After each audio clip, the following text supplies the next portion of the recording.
Hello student, good morning to all. आज हम molecular basis of inheritance के अंतर्गत पढ़ेंगे मानव जीनोम परियोजना के बारे में। ह्यूमन जीनोम्स प्रोजेक्ट क्या होता है। जीवों के सारे गुण उनके डीएनए में पाए जाते हैं। पाए जाने वाले नाइट्रोजनी क्षारक के अनुक्रम पर निर्भर करता है। ये सब हमने अभी तक पढ़ा और जाना। कोई भी जीव हो, चाहे वो प्लांट्स हो, चाहे एनिमल्स हो, चाहे वो यूनिसेलुलर हो, चाहे मल्टी सेलुलर हो, कॉम्प्लेक्स टाइप का हो या सिंपल टाइप का जीव हो, उसका जो बेसिकली कुछ रेट्रोवायरस को अगर छोड़ दिया जाए तो अनुवांशिक पदार्थ डीएनए होता है। और डीएनए पर जो नाइट्रोजनस क्षारक का बेस होता है, चाहे आरएनए अगर अनुवांशिक पदार्थ है तब भी आरएनए में भी नाइट्रोजनस क्षारक ही बेस होता है। और उसके अनुक्रम पर ही एंजाइम का फॉर्मेशन, प्रोटीन का निर्माण डिपेंड करता है कि किस प्रकार का प्रोटीन या एंजाइम्स का फॉर्मेशन इसके द्वारा होना है। और जीव के शरीर का और जीव की क्रियात्मक इकाइयों का, क्रियाओं का अनुलेखन और ऑपरेशन होना है ना। तो भिन्न भिन्न जीवों या विभिन्न मानव में पाए जाने वाले, हम यहाँ पर मानव जीनोम के बारे में चर्चा करने वाले हैं। तो विभिन्न मानव में पाए जाने वाला डीएनए अनुक्रम एक जैसा अलग अलग होता है। विभिन्न प्रकार के अनुवांशिक रोगों के निदान के लिए वैज्ञानिकों ने मानव जीनोम परियोजना की कल्पना की थी। अब बेसिकली अगर देखा जाए, हम डीएनए की बात करें तो मानव का डीएनए का स्ट्रक्चर बेसिकली एक स्ट्रक्चर सेम होता है, लेकिन उसमें कुछ कुछ चेंजेस जो है वो प्रत्येक मानव में होता है। और उसी चेंजेस के कारण प्रत्येक मानव की खुद की एक व्यक्तित्व या इंडिविजुअलिटी बनती है। और उसमें क्रियाएं भी अलग अलग होती है। जैसे किसी मानव का आंख का रंग भूरा है, किसी का हरा है, किसी का नीला है, बालों का रंग किसी का कम काला है, किसी का ज्यादा काला है, किसी का भूरा है ना। तो इस प्रकार ये जो नाइट्रोजनस क्षारक का अनुक्रम है जो कि डीएनए में स्थित होता है, उसमें थोड़ा सा चेंजेस जो है वो उसके बॉडी के स्ट्रक्चर में और उसके क्रियात्मक स्ट्रक्चर में चेंजेस ला देते हैं। इन्हीं अनुवांशिक पदार्थ यानी नाइट्रोजनस क्षारक के अनुक्रम का स्टडी करके वैज्ञानिक जो है वो अनुवांशिक रोगों के निदान के लिए जुटे हुए हैं। और उन्होंने इसके लिए मानव जीनोम परियोजना की परिकल्पना की है। मानव कोशिका में मिलने वाले सभी 46 क्रोमोसोम्स के संपूर्ण डीएनए अनुक्रम को पता लगाने का महत्वाकांक्षी योजना 1990 में 1990 ईस्वी में शुरू हुआ। आनुवांशिक अभियांत्रिक तकनीकों में लगातार विकास होने से डीएनए खंड को विलगित कर पाना, अलग कर पाना और उसका क्लोन तैयार कर पाना, डुप्लीकेट तैयार कर पाना अब संभव हो गया है। और इसीलिए मानव जीनोम परियोजना में हमको बहुत ही महत्वपूर्ण है ना ये सक्सेस मिला है। मानव जीनोम परियोजना एक बहुत बड़ी योजना है जो विभिन्न मानव हितकारी उद्देश्यों को ध्यान में रखकर तैयार किया गया है। इसके द्वारा हम मानव में होने वाले अनेक अनुवांशिक रोगों को दूर कर सकते हैं। मनुष्य में के जीनोम में लगभग 3164.7 मिलियन नाइट्रोजनी क्षारक के जोड़े होते हैं। इस प्रकार वृहद आंकड़ों की गणना और उसके विश्लेषण में उच्च गणितीय संगणक यानी कंप्यूटर और जितने भी इलेक्ट्रॉनिक गैजेट्स हैं उसकी आवश्यकता होती है। जीव विज्ञान के इस क्षेत्र को जैव सूचना विज्ञान या बायो इन्फॉर्मेटिक्स कहा जाता है। इस विज्ञान के अंतर्गत जीवों के जीनोम संबंधी आंकड़ों का संग्रह, विश्लेषण और उसके उपयोग की जानकारी प्राप्त होती है। मानव जीनोम परियोजना का उद्देश्य अगर हम देखें तो ये किन उद्देश्यों के लिए किया गया है। सबसे पहली बात तो यह है कि मानव कोशिका में पाए जाने वाला डीएनए में अवस्थित सभी जीन लगभग 20,000 से 25,000 के बारे में हम जानकारी प्राप्त कर सकें। सभी मानव डीएनए के निर्माण में लगे नाइट्रोजनी क्षारक युग्म लगभग 3 बिलियन के करीब है, इनके अनुक्रम को निर्धारित कर सकें। प्राप्त जानकारी का आंकड़ों के रूप में संग्रह कर सकें। सभी आंकड़ों का विश्लेषण आसानी से किया जा सके। विश्लेषण के लिए नए नए तकनीकों का उपयोग किया जा सके। और इस योजना में आने वाले कानूनी, सामाजिक, नैतिक या अन्य मुद्दों के बारे में विचार करके निर्णय लिया जा सके। इसलिए मानव जीनोम परियोजना को डेवलप किया गया और करना जरूरी भी है। मानव जीनोम परियोजना को अमेरिकी ऊर्जा विभाग एवं राष्ट्रीय स्वास्थ्य संस्थान के द्वारा समन्वित किया गया था। शुरू के कुछ वर्षों तक ब्रिटेन के वेलकम न्यास की इस परियोजना में मुख्य भागीदारी रही थी। बाद में फ्रांस, जापान, जर्मनी, चीन और अन्य देशों ने भी इस परियोजना में सहयोग दिया और ये परियोजना जो है 1990 ईस्वी से लेकर 2003 ईस्वी तक पूरा हो गया। चूंकि मानव जीनोम जो है वो काफ़ी जटिल और काफ़ी लंबा है, तो इसको पूरी तरह इस परियोजना को कंप्लीट करने में काफ़ी लंबा समय लग गया। कुल मिलाकर 13 वर्ष तक यह परियोजना सफलतापूर्वक चला। अलग अलग मनुष्यों के डीएनए में पाए जाने वाली विभिन्नताओं के बारे में इससे अच्छी जानकारी प्राप्त हुई कि क्या क्या विभिन्नताएं एक मनुष्य से दूसरे मनुष्य में होता है, डिफरेंसेस क्या होता है। इन डिफरेंसेस से उत्पन्न होने वाली अनेक बीमारियों को जानने, उन बीमारियों का उपचार करने और कुछ सीमा तक इन बीमारियों पर रोकथाम करने में भी सहायता मिला। इससे मानव जीव विज्ञान के सुरागों को समझने में भी मदद मिला। गैर मानवीय जीवों के डीएनए अनुक्रम की जानकारी से उनकी प्राकृतिक क्षमताओं का उपयोग विभिन्न क्षेत्रों में करना भी संभव हो पाया।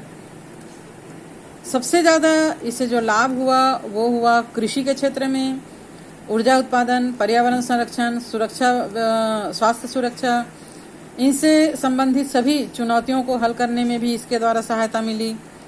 मानव जीनोम के अतिरिक्त अन्य जीव जैसे कि बैक्टीरिया, ईस्ट, ड्रोसोफिला, ये फल मक्खी, फ्रूट फ्लाई हमने पहले पढ़ा था, धान के पौधे आदि के जीनोम की भी जानकारी प्राप्त की गई। इन जीवों के डीएनए अनुक्रम के जानकारी से विभिन्न मानव कल्याणकारी कार्यों में भी बहुत सारी संभावनाएं जो हैं वो उत्पन्न हुई। मानव जीनोम परियोजना की कार्य प्रणाली अगर हम देखें तो ये 2 मुख्य तरीकों का उपयोग इसमें किया जाता है। पहली विधि के अंतर्गत उन सभी जीवों की पहचान की जाती है जो आरएनए के रूप में व्यक्त होते हैं। इसे व्यक्त अनुक्रम घुंडी कहा जाता है। दूसरी विधि में जीन के सभी अनुक्रम, कोडिंग एवं नॉन कोडिंग की जानकारी प्राप्त की जाती है और इसके विभिन्न खंडों के कार्यों का निर्धारण किया जाता है। इसे अनुक्रम टिप्पण कहा जाता है। अनुक्रम क्रमण करने के लिए कोशिका के पूर्ण डीएनए को सर्वप्रथम विलगित करके यानी अलग करके छोटे छोटे खंड में काट दिया जाता है। और डीएनए जो है एक लंबी संरचना है। अगर हम एक साथ इसका अनुक्रमण करें या इसका अलग करने की कोशिश करें तो ये संभव नहीं है, इसलिए इसको छोटे छोटे खंडों में काट दिया जाता है और उसको अलग कर दिया जाता है, जिससे अनुक्रमण तकनीकी में कोई परेशानी नहीं होती। अतः इसे छोटे छोटे खंडों में परिणित करना यानी काटना आवश्यक है। डीएनए के इन खंडों का क्लोन तैयार कर लिया जाता है। क्लोन का मतलब मालूम ही आप लोग को, डुप्लीकेट कॉपी तैयार कर लिया जाता है और इसके लिए उचित होस्ट एवं खास संवाहकों का उपयोग किया जाता है। क्लोनिंग से सभी डीएनए के परिवर्धन में सहायता मिलती है, जिससे डीएनए अनुक्रम की जानकारी प्राप्त करने में भी आसानी होती है। बैक्टीरिया एवं ईस्ट सामान्य तौर पर होस्ट के रूप में प्रयुक्त होते हैं। होस्ट मतलब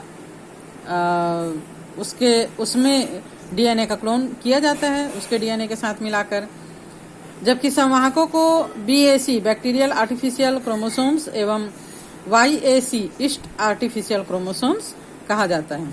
ये नाम याद रखना, बीएसी बैक्टीरियल आर्टिफिशियल क्रोमोसोम और YAC yeast artificial chromosomes. DNA खंडों का अनुक्रमण स्वचालित डीएनए अनुक्रमण के द्वारा किया जाता है। मतलब स्वयं डीएनए जो अब अनुक्रमण करता है, डुप्लीकेशन करता है, उसके द्वारा ही डुप्लीकेट अनुक्रमण होता है। यह अनुक्रमक फ्रेडरिक सेंगर के द्वारा विकसित विधि के सिद्धांत पर कार्य करता है। सेंगर ने ही प्रोटीन में मौजूद अमीनो अम्लों को निर्धारित करने की विधि का भी विकास किया है। डीएनए अनुक्रमण से ज्ञात अनुक्रम को एक दूसरे में स्थित ओवरलैपिंग के आधार पर व्यवस्थित किया जाता है। ओवरलैपिंग खंड का निर्माण अनुक्रमण के लिए जरूरी है। अनुक्रमण से जो आंकड़ा उपलब्ध होता है उसे पंक्तिबद्ध करने के लिए कंप्यूटर आधारित विशेष प्रोग्राम की आवश्यकता होती है। डीएनए अनुक्रम कि प्राप्त जानकारी को हर एक क्रोमोसोम्स के साथ निर्धारित किया जाता है। क्रोमोसोम फर्स्ट का अनुक्रमण मई 2006 में पूर्ण हुआ था। ये मानव के 22वें जोड़ी अलिंगी क्रोमोसोम्स यानी जो सोमेटिक क्रोमोसोम्स होता है और 2 लिंगी क्रोमोसोम्स एक्स और वाई में आखिरी में उपस्थित था। जीनोम का आनुवंशिक एवं मौलिक नक्शा तैयार करना एक चुनौतीपूर्ण कार्य था, बहुत एटिपिकल कार्य था। प्रतिबंधन, एंडोन्यूक्लियस पहचान स्थल की बहुरूपण की जानकारी और कुछ दोहराए गए डीएनए अनुक्रम माइक्रोसैटेलाइट के ज्ञान से इसे तैयार किया गया। मानव जीनोम की मुख्य विशेषताएं क्या क्या है? मानव के जीनोम में 3164.7 मिलियन नाइट्रोजनी क्षारक पाए जाते हैं, जैसे कि हमने पहले भी पढ़ा। प्रत्येक जीन में औसतन 3000 नाइट्रोजनी क्षार रहते हैं, लेकिन इसके आकार में भिन्नता पाई जाती है। मनुष्य के जीनोम में पाए जाने वाली सबसे बड़ी जीन डिस्ट्रोफिन है, जिसमें 2.4 मिलियन क्षार उपस्थित होते हैं।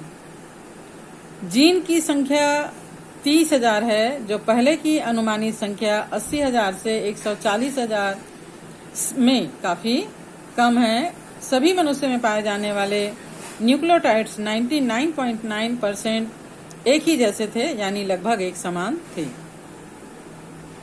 खोजी गई 50% से अधिक जीन के कार्य के बारे में जानकारी अभी हमको प्राप्त हो चुका है। 2% से कम जीनोम के द्वारा प्रोटीन के कूट लेखन का कोडिंग होता है। मानव जीनोम के बहुत बड़े भाग का निर्माण पुनरावृत्ति अनुक्रम के द्वारा होता है।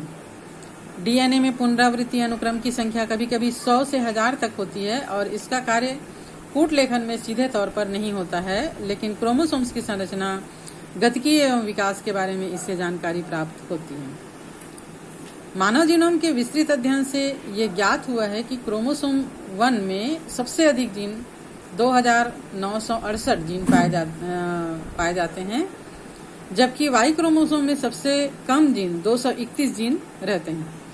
मानव जीनोम में लगभग 1.4 मिलियन जगह पर वैज्ञानिकों ने अलग इकहरा क्षार, एक क्षार का पता लगाया, जिसे एकल न्यूक्लियोटाइड बहुरूपता कहा जाता है। इससे मानव रोग संबंधित डीएनए अनुक्रम को जानने में बहुत मदद मिली। इसके साथ साथ मानव विकास के इतिहास को जानने में भी ये सहायक है। मानव जीनोम परियोजना का उपयोग और भविष्य की चुनौतियों को अगर हम देखें तो जैविक तंत्र को अच्छी तरह से समझने में मानव जीनोम की जानकारी बहुत मददगार सिद्ध हुई। डीएनए अनुक्रम की सही जानकारी, उससे संबंधित अन्य प्रकार के शोधों से जीवों के विभिन्न कार्य और उसमें पाए जाने वाले विभिन्नताओं को समझने में भी काफी आसानी हुई। इस बृहद कार्य में विश्व भर के सार्वजनिक एवं असार्वजनिक क्षेत्र के हजारों विशेषज्ञों ने अपने अनुसंधान में योगदान दिया है। इस परियोजना के बाद जैविक अनुसंधान में नए आयामों का समावेश भी संभव हो पाया है। पहले शोधकर्ता एक समय में एक या कुछ जीनों का अध्ययन कर सकते थे। मानव जीनोम की जानकारी होने के बाद अब व्यापक तौर पर और सुव्यवस्थित तरीके से जीनों का अध्ययन कर पाना संभव हो पाया है। इस कार्य में कई तकनीकों का भी योगदान रहा है। वैज्ञानिक अब एक साथ जीनोम के सभी जीनों का अध्ययन कर सकते हैं। जैसे ये जानना संभव हो गया है कि विशेष ऊतक या अंग में या ट्यूमर के रूप में पाए जाने वाले हजारों जीन या प्रोटीन आपस में जुड़कर किस प्रकार कार्य करते हैं। इस प्रकार मानव जीनोम परियोजना के अनेक उपयोग हैं। भविष्य में इनकी चुनौतियां भी आने वाली है, खासकर मानव की क्लोनिंग से संबंधित। अगर हम मानव जीनोम परियोजना के बारे में पूरी जानकारी रखते हैं तो उनमें होने वाले कुछ टिपिकल अनुवांशिक रोगों को दूर कर सकते हैं। जीन के कुछ खंडों का फेरबदल करके, जैसे मान लीजिए डायबिटीज का जीन अगर किसी व्यक्ति के जीन में है तो उस जीन को ट्रांसफर करके, डायबिटीज क्यों होता है? इंसुलिन का निर्माण नहीं होने के कारण। तो इंसुलिन का निर्माण करने वाले जीन को अगर उसके जीन में ट्रांसफर कर दिया जाए तो उसके बॉडी में इंसुलिन का निर्माण होने लगेगा। इस प्रकार डायबिटीज को पूरी तरह खत्म किया जा सकता है। कैंसर जैसे खतरनाक बीमारी किस जीन के कारण होता है, अगर उसे हटा दिया जाए तो कैंसर की बीमारी को पूरी तरह खत्म किया जा सकता है। इसी प्रकार मानव की अनेक कमियों को मानव जीनोम परियोजना के द्वारा दूर किया जा सकता है। लेकिन भविष्य में इसकी कई चुनौतियां भी है। जैसे फॉर एग्जाम्पल के लिए अगर हम किसी जीन को हटाकर दूसरे जीन को ट्रांसप्लांट करते हैं और वो सक्सेसफुली ट्रांसप्लांट नहीं हुआ, तो उससे होने वाले खतरे भी मानव जीनोम में उत्पन्न हो सकते हैं। इसी प्रकार अगर संपूर्ण मानव जीनोम का क्लोन तैयार करके एक मानव का क्लोन दूसरे मानव के रूप में किया जाए, तो इसका जो है वो आपराधिक क्षेत्र में ज्यादा उपयोग हो सकता है, जिससे पूरे मानव समुदाय को इससे खतरा हो सकता है। इस प्रकार जहां एक तरफ मानव जीनोम परियोजना जो है वो लाभकारी है, उपयोगी है, वहीं दूसरी तरफ इसके कई खतरे भी हैं।